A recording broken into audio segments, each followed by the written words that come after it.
이 아이를 태중에 베어서 이렇게 그 아이 태어남을 기대하는 그런 가족들이 있지 않습니까? 근데 아이를 기르신 분들이 이제 그분들에게 큰 축복도 하지만 농담적으로도 이렇게 하시는 말씀이 있습니다. 이제 전쟁이 시작된 거야, 이렇게 얘기를 하는 거죠. 그 아이를 태어나서 기르는 그 상황 자체를 우리도 표현할 때 전쟁이라고, 야 이제 또 애들하고 전쟁이 시작됐다고. 근데 정말 그런 게 아이 태어나고 나서 자라면서도 그런 게 보이는 것 같아요. 저희 집에 그 남자아이만 둘이지 않습니까? 따님 있는 집들은 정말 축복입니다. 이제 중고등 그 시절도 이렇게 둘 다 이제 고등학교가 됐는데, 이 학교 다니는 그 시간 동안에는 아침마다 전쟁인 거예요. 그런 전투가 없어요. 저는 거기 잘못 옆에 있다가는 총알 바지 될 것 같아가지고 미리 나와서 도망을 하는데, 그러니까 이게 그 어릴 때부터 시작해서 이 전쟁터에 사는 게 우리의 인생이 아닌가, 그런 생각 가져보는 거죠. 여기 계신 분들 가운데 뭐 싸움 좋아하시는 분 계시겠습니까? 그러나 원튼 원하지 않든 나도 모르는 사이에 그 싸움의 전쟁터 안에 머물고 살고 있는 것이 우리의 삶임을 바라보게 된다는 거죠. 이때까지 사시면서 싸움 한 번도 안 하고 사신 분이 계실까? 저는 단언코자 그런 분은 없으실 것 같아요. 모두가 한 번씩은 자이나 타이나 해서 싸움을 하셨을 겁니다. 특별히 이 사람을 대하는 일 하시는 분들 보면 정말 하루 삶 살시고 돌아와서 집에 왔을 때 이 부딪히기 싫어하지 않나요? 작은 것 하나도 좀 안 부딪혔으면 좋겠고, 그러다 보니까 삶에 이렇게 포기도 하고 체념도 많이 하게 되는데, 안 할 수 있으면 안 하고 싶고 피할 수 있으면 피하고 싶은 것이 바로 삶의 다툼, 또 삶의 싸움이라고 하는 겁니다. 그런데 아무리 피하려고 해도 피할 수 없고 정말 안 하려고 해도 안 할 수 없는 싸움 하나가 있는데, 그게 바로 영적 전쟁이라고 하는 거예요. 영적 싸움이라고 하는 부분이 있습니다. 근데 이 전쟁터에 나갔을 때 이 고지들을 점령을 하잖아요. 근데 그 고지들 가운데서도 반드시 점령해야 될 고지가 있다고요. 그 고지를 점령을 해야 그 다음에 계획도 세우고 전쟁을 펼칠 수 있기 때문에 그 하나 위해서 그냥 전력을 다해서 그 고지를 점령하려고 하는데, 우리의 그 삶에서 나타나는 전쟁 가운데서도 이 영적 전쟁이 반드시 점령해야 될 그 고지라고 말씀을 드릴 수 있는 거죠. 이 영적 전쟁의 고지를 넘지 않으면 다른 기타 여타의 모든 전쟁들도 이길 수 없는 그런 상황에 저희가 직면할 수밖에 없다는 것입니다. 영적 전쟁, 그럼 먼저 저희들이 살펴봐야 될 것은 먼저 싸움하는 대상부터 알아야 됩니다. 누구와 싸우는 전쟁이 영적 전쟁인가? 에베소서 6장 12절 말씀 보면, 우리의 씨름은 혈과 육을 상대하는 것이 아니요 통치자들과 권세들과 이 어둠의 세상 주관자들과 하늘에 있는 악의 영들을 상대함이라 말씀합니다. 우리가 싸우는 그 세상이 육의 것이 아니다, 혈의 것이 아니다 얘기하는 것은 내게 일어나는 상황 그 자체가 나의 싸움의 원 대상은 아니라는 겁니다. 그 상황을 통해서 전쟁을 일으키게 되는 그 뒤에 움직이는 존재가 있는데, 그게 바로 어둠의 세상을 주관하는 악의 영이라고 하는 거예요. 이 영적 싸움의 대상은 하나님의 자녀인 우리들과 바로 악한 영의 세력과의 전쟁이 매일매일 일어나는 거죠. 그래서 신앙생활을 영적 전투라고 해요. 그렇게 말하다 보면 신앙이 좋다는 말은 다른 말이 아니에요. 매일 반복되고 매일 계속되는 이 영적 전쟁을 잘 싸우는 사람이 신앙이 좋은 사람입니다. 그 싸움에서 항상 승전가를 부르는 사람이 신앙이 좋은 사람이 되는 거죠. 이 신앙이 병들면 날마다 폐잔병, 신세를 면하지 못하는데, 건강한 신앙을 가지고 있는 사람은 언제나 승자의 자리를 지키고 있는 사람입니다. 그럼 한번 나는 날마다 다가오는 이 영적 전쟁에서 패전가를 부르는 사람입니까? 승전가를 부르는 사람입니까? 그렇죠? 어느 게 더 많겠어요? 저는 오늘 우리들이 말씀 드리면서 우리들의 자리가 언제나 승전가를 부르는 승자의 자리가 되기를 주님의 이름으로 소망합니다. 여러분, 악의 영들은요 한순간도 이 전투를 쉬지 않아요. 준비부터 시작해서 싸움에 이르기까지 한 번도 쉬지를 않습니다. 언제나 대기 상태에 있는 거죠. 그들이 전쟁하는 목적은 단 하나밖에 없어요. 어떤 상황을 만들더라도 내가 하나님을 찾지 못하게 만드는 거예요. 성도들이 하나님을 찾지 않고 하나님께 예배 드리지 못하도록만 하면 그들은 목적을 이룬 것입니다. 이유가 있죠. 죄가 세상에 들어오면서부터 우리가 이제 죄인이 되지 않았습니까? 죄인의 이 자리가 어떤 자리냐면 이 공중세를 잡은 악의 영의 소유가 된 존재라고요. 그러다 보니까 이 악의 영 사단이 시키는 건 다 하고 살아야 돼요. 그가 데리고 다니는 곳마다 끌려 다니고 하는 일들마다 항상 죄의 것으로 옷에 때를 묻혀야만 되는 그런 삶을 사는 것이 우리 인생이었다는 거예요. 사단은 어떻게 우리 볼 때마다 내 소유 해서 좋아했다고요. 근데 하나님께서 우리를 사랑하셔서 사랑하는 아들 예수 그리스도를 이 땅에 보내어 십자가에 죽게 하셔서 모든 죄의 권세를 다 속량하셨어요. 3일 만에 부활하심으로 사단이 가지고 있는 이 악의 영의 그 가장 강한 세력 사망 권세도 이기셨어요. 그래서 그 아들을 믿는 자마다 하나님의 백성이 되고 하나님의 자녀가 되는 권세를 주신 거죠. 그 말이 뭐예요? 소유권이 바뀌었다는 거예요. 이전까지는 사단의 소유에 있었는데 지금부터는 하나님의 소유가 된 거죠. 그러니 사단이 참지를 못하는 겁니다. 어제까지는 내 거였는데 오늘 고백하자마자 남의 것이 돼버렸잖아요. 그러니 어떻게든 빼앗아 오고 싶은 거예요. 사단의 전쟁은 굉장한 열심을 가지고 달려들고 있는 겁니다. 그 열심을 성경에서 이렇게 표현하고 있는 거죠. 여러분 그 베드로전서 말씀을 보면은 악의 영들에 대해서 도전되어 오는 것들을 이렇게 말씀을 합니다. 정말 그 사단이 우리에게 공격해 오는 모습은 우는 사자와 같이 삼킬 자를 찾는다라고 얘기를 합니다. 우는 사자와 같이 삼킬 자를 찾는다. 이 찾는다는 표현이 단순히 그냥 뭐 발견하는 find 그런 식이 아니라 seek예요, seek. 어떻게 하나만 생기면 그냥 덥석 몰려고 달려들 준비하고 이렇게 다가온다는 것이죠. 여러분 우리들이 그 앞에서 어떻게 이 사단의 세력을 방어할 수 있겠는가? 그것이 우리들에게 과제가 되는 거예요. 여러분 이 사단의 그 열심내는 표현을 이렇게 표현을 하는데 우리들 안에는 성령이 계시잖아요. 믿으시면 아멘. 우리 안에 성령이 계시다고요. 우리 안에 성령도 계시고 우리 주변에 또 하나님이 보내신 천사들도 있어서 우리의 모든 일들을 살피시고 돌봐 주시는데 그와 함께 우리 안에는 들어오지는 못하지만 우리 주변에 있는 또 한 세력이 있다고요. 그게 악의 영이에요. 악의 영. 어떤 분이 그랬어요. 그 악의 영들이 우리 주변에 텐트를 치고 산대요. 텐트를 치고 산대요. 들어오지 못하고 이제 주변에 있는 거죠. 여러분 근데 이 텐트 치고 사는 이 악의 영이 두 종류가 있는데 하나는 큰 대자로 벌리고 낮잠 자는 사단이 고 하나는 땀을 펄펄 흘리면서 열심히 일하는 사단이 있대요. 그러면 한번 생각해 보십시다. 여러분 주변에 텐트 치고 있는 사단은 땀을 뻘뻘 흘리는 사단입니까? 큰 대자로 팔 벌리고 낮잠 자는 사단입니까? 지금 졸리시면 안 되는데. 여러분 땀을 뻘뻘 흘리는 그 사단은 어떤 사단이겠어요? 믿음 좋은 사람, 믿음 나쁜 사람. 믿음 좋은 사람이겠죠. 열심히 사람이겠죠. 큰 대자로 벌리고 낮잠 자는 그 텐트에 있는 사단은 믿음이 시원치 않은 거예요. 믿는지 안 믿는지도 모르는 사람이에요. 왜요? 냅둬도 괜찮거든요. 냅둬도. 어느 분이 이 말씀을 가지고 예화를 했는데 참 재미있었어요.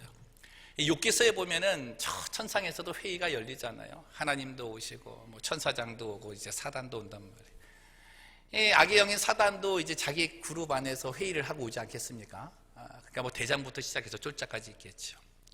근데 하루는 이 세상에 있는 그 쫄병 그 사단이 갑자기 놀란 얼굴이 돼가지고 대장에게 온 거예요. 대장에게 와서 하는 말이 뭐냐면 대장님 큰일 났습니다.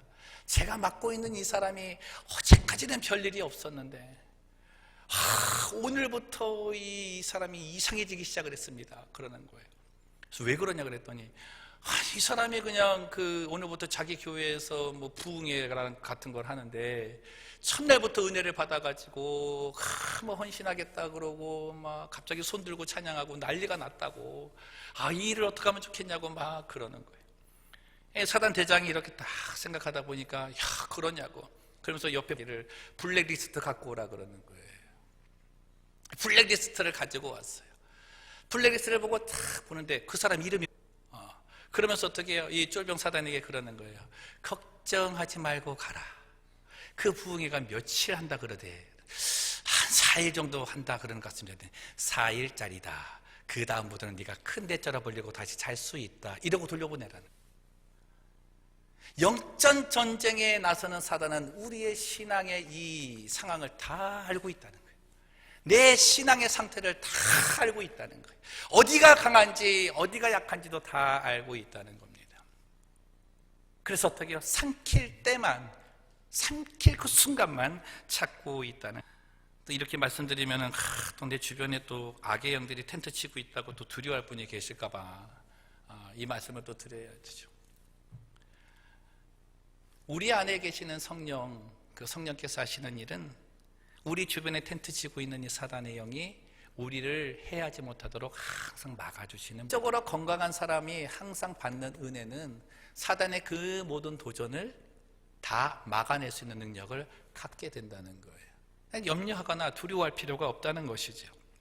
사랑하는 성도 여러분, 십자가의 사건과 부활을 통해서 악의 영들을 이미 이기고 승리하셨기 때문에 우리는 이 믿음으로 사단의 모든 계략들을 다 이겨낼 줄로 믿습니다. 여러분, 믿음을 한번 정리를 한번 해보자고요. 무엇이 믿음인가?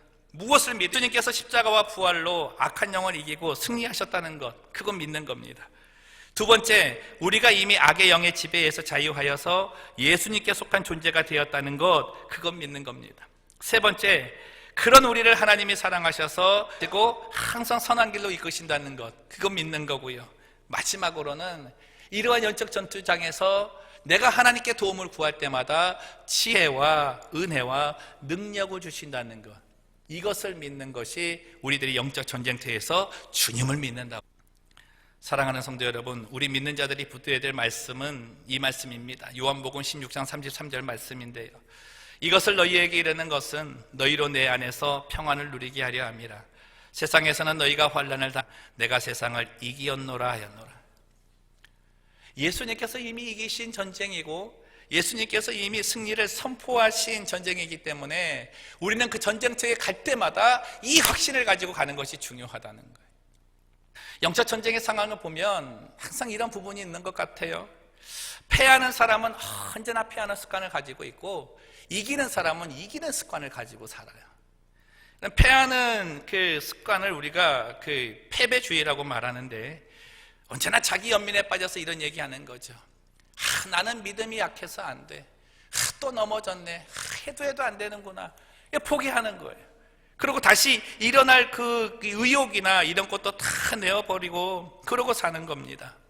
언제나 상황 탓이고 남 탓이고 전투에서 패한 어떤 그 일을 가지고 분노하고 라고 체념하고 살아요.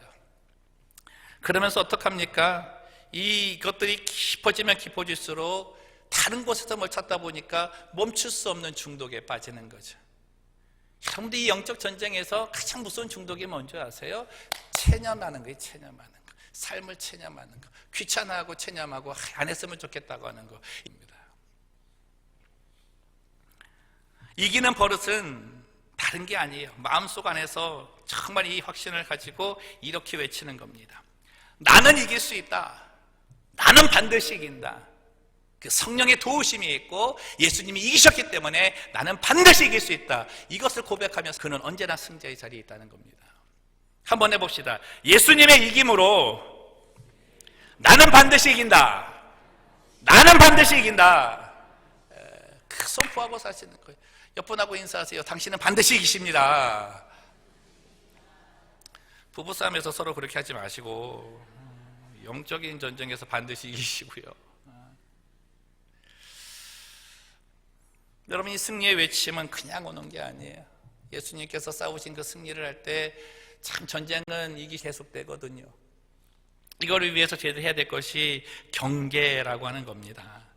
이게 앞에서 본 베드로전서 5장 8절 말씀처럼 깨어 근신하여 기도하라라고 하는 부분인데, 기도가 경계하는 거예요. 기도가 경계하는 거예요. 이 경계 안에는 점검하는 것도 있다고요. 이 기도가 어떤 부분이냐면, 이 기도를 통해서 내 상황이 어떠한가를 점검할 수 있습니다. 이 전쟁통에 나갔을 때 전방에 있는 이 군사들하고 후방의 지원부 연결될 수 있는 것이 무전기잖아요. 그죠? 근데 뭐 어떻게 특공대를 보내든지 뭐 구출작전을 보내든지 했을 때 가장 어려운 상황이 뭐냐면 무전기가 고장날 때랑 무전기가 고장날 때. 아무리 무전을 쳐도 이쪽에서도 연락도 안 되고 저쪽에서도 연락이 안 돼요. 여러분, 이거하고 똑같은 거예요. 이거하고 똑같은 거예요.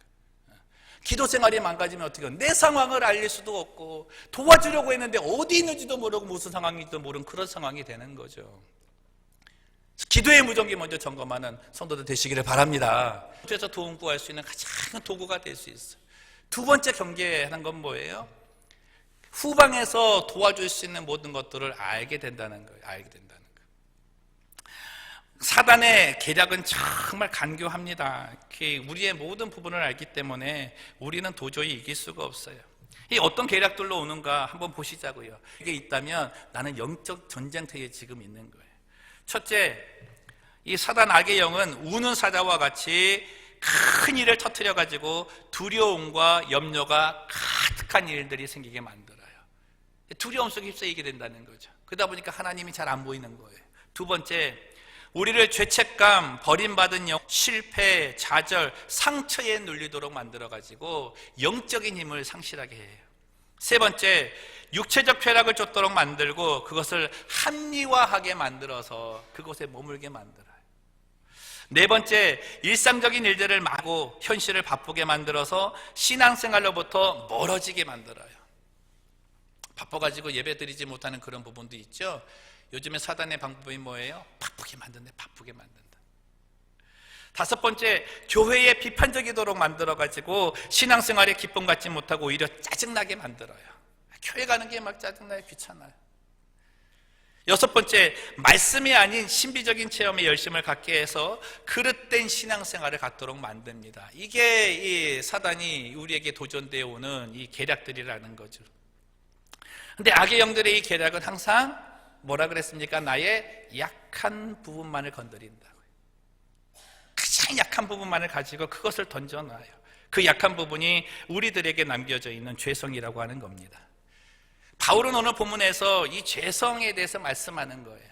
이 죄성이 있는 우리 믿는 그 사람들이 정말 영적으로 가장 괴로울 때가 언제인가? 내 안에 두 영이 있는데 하나는 하나님의, 하나는 자꾸 죄의 법을 따라가기를 원하는 거예요. 이 죄의 법을 따라가기를 원하는 것은 어느 정도라고 봤더니 말씀 보니까 섬기고 있다 그래요. 섬기고 있다. 나의 죄성은 날마다 연약해서 넘어질 수밖에 없다는 거죠. 여러분, 바울이 그 괴로움을 15절부터 24절까지 지금 말씀하고 있지 않습니까? 그 가운데 뭐라 그래요? 정말 내 안에 죄의 법을 따르고라 하는데 내가 하는 일들마다 죄의 법이고 영적 전투에서 지는 일들만 하는 게 죽음만큼의 고통이 있는 고난이다라고 얘기하는 거예요. 죽을 정도로 내 마음에 고난이 있고 고통이 다가온다라고 말을 하는 것입니다. 여러분, 그 표현을 곤고한 자라고 하는 거죠. 이 곤고한 자 표현의 그 원문은 평안이 없는 자예요. 평안이 없는 자. 악의 영들이 이런 일들로 우리에게 빼앗아가는 것이 무엇입니까? 평안이라는 거예요. 평안이라는 거. 예수님께서 요한복음 16장에서 말씀하실 때도 어떻게 해요? 내가 세상을 이기었다. 근데 그 이김을 통해서 우리에게 주시는 것이 평안이다라고 하는 거예요. 세상이 줄 수 없는 평안을 내가 너희에게 준다라고 하시는 거죠. 실제로 우리들이 싸움을 하게 되면요, 언제나 그 싸움의 배경이나 이유가 있어요. 상황이 있다고요. 근데 그 상황이 우리들의 싸움의 본 모습이 아니라는 겁니다. 우리들의 본 모습은 그 싸움의 상황에서 표현되는 내 자신의 모습, 그것 자체가 싸움의 본 모습이 된다는 거예요. 영적으로 충만할 때 여러분, 같은 상황일지라도 그 상황을 은혜롭게 넘어갈 수 있어요. 그러나 내가 영적으로 충만하지 못하고 믿음이 연약해 있다 보면 정말 하나님의 손을 붙들지 못하고 이 사단이 이 계략에 넘어져서 영적 전쟁이 실패한 그 자리에서는 같은 상황인데도 불구하고 그 자리가 기쁨의 자리, 화평의 자리가 되지 않아요. 지금 무슨 이유에서든지 내적인 평안을 잃어버리고 계신 분이 계십니까? 괜히 짜증나고 답답하고 누구에게 말은 못하겠고 이리저리 생각하다가 의미 없는 일에 투신하고 계신 분 계세요? 여러분, 그렇게 내 자신이 있다면 지금 내가 영적 전투에 있는 거예요. 영적 전투 현장에 있는 거라고요. 우리들이 기도할 때 성령께서는 이 부분을 가르쳐 주시는 거예요. 네 상태가 지금 이렇다고, 너의 상황이 지금 이렇다고 가르쳐 주시는 거예요. 그리고 또 하나 가르쳐 주시는 것이 뭐예요? 그것을 이길 수 있는 전략을 주시는데 그게 에베소서 6장 10절 11절 말씀입니다. 함께 읽었으면 좋겠는데요. 에베소서 6장 10절 11절 말씀 준비됐나요? 예, 함께 읽습니다. 끝으로 너희가 주 안에서와 그 힘의 능력으로 강건하여지고 마귀의 관계를 능히 대적하기 위하여 하나님의 전신갑주를 입으라. 여기서 이제 저희들이 살필 수 있는 조건이 있는데, 우선은 이게 명령입니다. 이 전략을, 전쟁터에 나갈 때 명령한 게 뭐냐면은 강하여져라 라고요. Be strong. 강하여지라. 자기 연민에 빠지지 말라는 거예요. 날마다 쓰러지고 넘어진다는 그 모습 때문에 나는 지는 존재야 라는 패배주의 갖지 말라는 겁니다. Be strong. 강하여져라. 근데 어떻게 해요? 첫 번째, 주 안에서, in Christ. 주 안에 머물려고 하라고요. 아웃 오브 크라이스트 되려고 자꾸 나가려고 하지 말고 주 안에 있으려고 하라는 거예요. 주 안에 있으려고 하고. 그게 예배 생활입니다. 그게 예배 생활이에요. 예배를 통해서 우리가 주 안에 있음을 알게 되고, 세상에 나갈 때 우리가 날마다 승리하고 돌아오는 게 아니라 그랬잖아요. 정말 상처 있고 폐잔병처럼 정말 힘없이 그 장총 그냥 질질질 끌고 들어올 수도 있다고요. 그 막사에 들어올 때 뭐라 하는 게 아니라 다 수고했다고 정말 또 위로해주고 힘주는 그 자리가 예배의 자리라고요. 사랑하는 성도 여러분, 예배 시간에 하나님이 주시는 능력을 힘있기를 주님의 이름으로 축원합니다. 회복하고 재충전의 시간을 예배로 잡으세요. 예배로 잡으세요. 그래서 예배 드리고 나면 힘이 나야 돼요. 에너자이저가 돼야 된다고. 에너자이저. 여러분, 에너자이저 제가 그 건전지 선전하는 거 아니에요. 또 나중에 또 저보고 거기서 뭐 먹었냐 그러지 마시고. 저는 에너자이저 안 써요. 다 써요. 에너자이저 선전 보면 진짜 참 재밌습니다. 에너자이저 건전지가 팔다리가 있어요. 그리고 푸시업을 하지 않습니까? 보셨어요? 광고도 안 봐. 뭐도 안 해. 대화가 안 돼, 대화가. 하여튼 그 팔굽혀펴기를 해요. 팔굽혀펴기를 하는데 다른 건전지들은 다 계속해요. 얘만 계속해요. 그래갖고 이제 이 에너자이저 건전지가 가장 좋은 거 표현하지 않습니까? 근데 그 표현에 있어서 가장 강하게 표현되는 게 뭔지 아세요? 그 건전지가 어느 기계에 들어가라는 거예요. 건전지 하나로는 뭐 힘이 있냐? 뭐 힘이 있는 거 그냥 힘이 있는 거죠. 근데 의미가 없는 거예요. 그 건전지가 다른 디바이스에 들어가서 그 디바이스가 다른 것보다 더 오래 활동을 하게 되더라는 거죠. 여러분, 이게 주 안에 있을 때 우리가 얻는 힘이고 그 힘이 우리를 통하여서 다른 사람에게까지 주어질 수 있는 힘이 된다는 것입니다. 사랑하는 성도 여러분, 이 은혜 충만하시기를 주님의 이름으로 축원합니다. 그 힘을 뭐라 그래요? 그 힘의 능력으로, 성령의 능력이라고 하는 거예요. 영적 전쟁터에서 100번 싸워서 100번 패배하게 되는 그 이유 하나가 있습니다. 그게 뭐냐면 영적 교만입니다. 영적 교만. 어느 정도 신앙생활 하다 보면 웬만한 그 영적 전쟁터에 도전이 오면 내 신앙 갖고 이길 수 있지, 이렇게 해봤으니까 또 이길 수 있어, 이런 마음 가질 때가 있다고요. 여러분, 내 힘으로는 절대 사단을 못 이깁니다. 절대 못 이깁니다. 바울이 그래서 뭐라 그래요? 네가 예수 믿고 이제 네 안에 어떤 영적인 능력이 있으니까 그 힘으로 이기라, 이렇게 말하지 않냐고. 주 안에서 그 힘의 능력으로, 성령의 능력을 의지해서 이기라고 말씀합니다. 성령의 능력이 힘입는 건 다른 거 아니에요.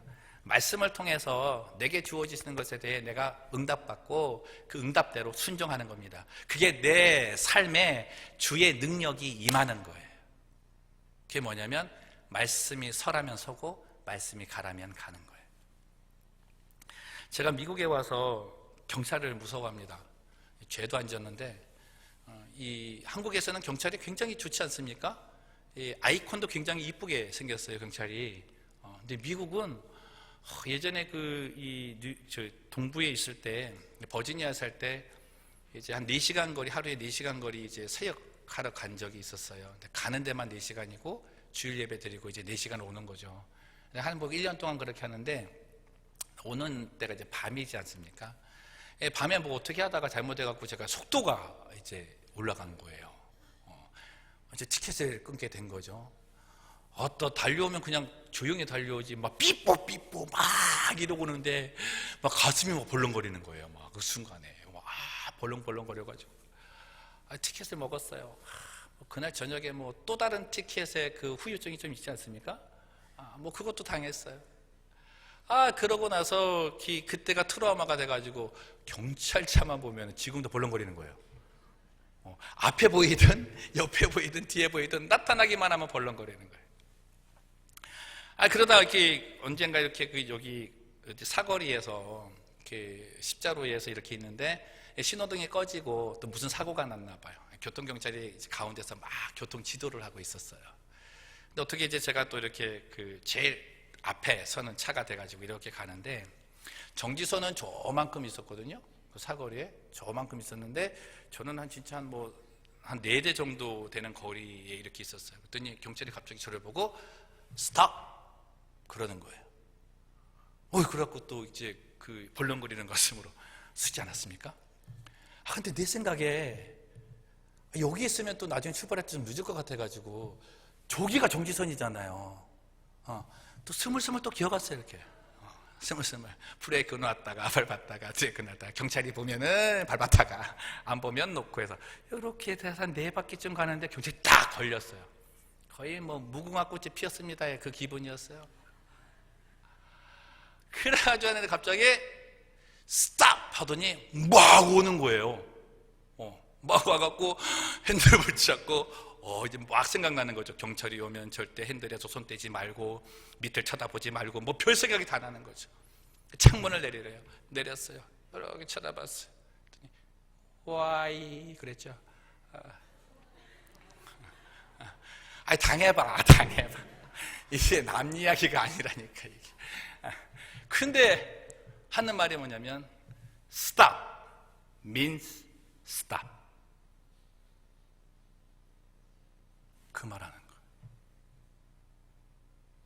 왜 왔냐는 거죠. stop means stop. 그래서 하는 말이 자기가 고우하기 전에는 움직이지 말래. 나중에 안 거예요. 이 앞에 이 공간이 앞에 이제 사고가 진짜 나가지고 앞에 공간이 응급차하고 이런 차들이 지나가도록 만들어 놓은 거예요. 이게. 그럼 나는 방해꾼이 되는 거죠. 어떻게 보면 그들이 하는 일에. 여러분 영적 전쟁이 이래요. 영적 교만이라는 건 다른 거 아니에요. 하나님 말씀하시는데 말씀을 듣지 않는 것도 있지만 들었음에도 불구하고 내 뜻에 맞지 않는다고 내 주장대로 행하는 거, 이게 영적 교만인 거예요. 나는 영적 전투장에서 그 다음을 몰라요. 그러나 성령은 아신다고요. 내 뜻대로 가는 것이 오히려 성령의 일을 방해할 수 있어요. 오히려 패배를 더 가까이 부를 수도 있다는 것입니다. Stop means stop. 여러분 그 지혜가 우리에게 있기를 바랍니다. 크게 순종이고 크게 겸손인 거예요. 그게 승전가를 부를 수 있는 비결이 될 수 있습니다. 말씀을 정리합니다. 오늘 목사님께서 이런 말씀을 하셨습니다. 살아온 삶에 대해서 이렇게 돌아보시면서 끝자가 다자로 끝나면 잘 사신 거래요. 보람 있고 의미 있게 사신 거래요. 근데 껄자로 끝나는 삶은 조금 생각해 봐야 될 삶이래요. 뭐 하나 하고 뭐 결정하고 나서 참 잘했다, 내가 그때 정말 잘했어, 잘했다 이렇게 다자로 끝나면 괜찮은데 그럴걸, 딴 사람 선택할걸, 내가 왜 그 말을 해가지고 그 말 하지 말걸 뭐 이런 거 있잖아요. 내가 왜 그 일 했을까 뭐 껄껄. 왜요? 내 속에 껄을 만들고 그 껄을 만드는 자를 섬기는 그 마음이 있어서 그래요. 사랑하는 성도 여러분, 예수님은 화평한 세상에 오지 않았습니다. 평안한 세상, 다툼도 없고 싸움도 없고 갈등도 없는 그런 세상에 오신 게 아니에요. 정말 피 터지게 싸우고 갈등 때문에 서로 마음 상하고 그곳에 오셨다고요. 지금 내 영혼이 그 상태예요. 그 예수님이 오셔야 돼요. 지금 내 가정이 그런 부분이에요. 예수님이 오셔야 돼요. 내 일터가 그렇습니까? 직원들하고 맨날 사이가 그렇게 그러세요. 그 자리에 예수님 오셔야 돼요. 우리 포틀랜드 영락교회 그런 부분들, 그런 모습들이 좀 있으세요? 그 자리에 예수님이 오셔야 돼요. 그분이 오셔서 우리의 마음을 요동케 하는 그 악의 영들의 모든 계략을 다 물리치고 견고한 진 위에 세워지는 평안으로 세워지는 그 순간이 될 때 우리는 주님과 함께 승전가를 부르게 될 것입니다. 여러분, 이 땅에서 이 영적 전쟁을 할 때 예수님과 함께 누릴 영적 그 승전가도 있고 죄와 싸워 이길 승리도 있잖아요. 근데 또 하나의 승리가 뭐냐면 회개하는 거예요. 회개하는 거. 우리는 오늘 또 이렇게 예배 드리고 나가시겠지만 여러분 나가시면요, 사단이 여러분에게 화살 겨누고 있어요. 화살 겨누고 있어요. 그 화살 이렇게 피할 수 있는 존재는 없어요. 다 맞아요. 다 맞는데 예배를 통해서 성령께 은혜를 구하고 능력을 구하고 배가 있으니까 그게 하나님의 전신갑주예요. 근데 또 그렇게 살다가 쓰러질 때가 있거든요. 사단이 가장 무서워하는 게 뭔지 아세요? 우는 사자와 같이 삼켜갖고 내세우를 만들어 놨어요. 근데 이 존재가 다시 회개해갖고 하나님께로 다시 간다는 거예요. 그걸 가장 무서워해요. 우리는 새 사람에 대해서 옛 사람으로 가는 것을 무서워하잖아요. 그들은 옛 사람으로 다시 돌아왔는데 새 사람으로 다시 돌아갈까 봐를 무서워해요. 그래서 최고의 승리는 회자리입니다. 회개하는 자리. 오늘 성찬을 통해서 우리가 누리는 게 뭐예요? 성찬을 통해서 우리가 얻게 되는 것이 무엇입니까? 구원의 은혜와 감격 아닙니까? 그건 내 죄가 용서함을 받고 내가 다시금 하나님의 자녀가 되어서 서는 거예요. 어제까지의 나의 삶이 죄인의 삶이었고 어제까지의 나의 삶이 죄를 섬기는 자리였고 실패와 낙심과 좌절과 체념의 자리였다면 이 자리를 통해서 다 주 앞에 나가는 회개의 그 순간에 하나님은 새로운 소망의 날을 허락해 주신다는 것입니다. 여러분, 그게 우리의 삶이고 내일부터의 삶이 되어야 돼요. 그래서 저는 예배할 때 가장 행복한 자가 참 성도인 줄로 믿습니다. 예배할 때 행복하시고 예배에서 힘을 얻으시고 은혜를 받으세요. 사랑하는 성도 여러분, 축복합니다. 오늘 이 말씀을 내 마음에 붙들어서 사도 바울이 한 이 마지막 말씀을 저희들이 기억했으면 좋겠습니다. 오호라 나는 공고한 자로다 이 사망의 법에서 누가 나를 건져내랴 오직 주 예수 그리스도밖에 없다. 오직 주 예수 그리스도밖에 없다. 오늘 말씀과 성찬의 예식을 통해서 주 예수 그리스도의 손을 다시금 붙잡고 모든 영적 전쟁터에서 승전가를 부르는 성도님들 되시기를 주님의 이름으로 축원합니다.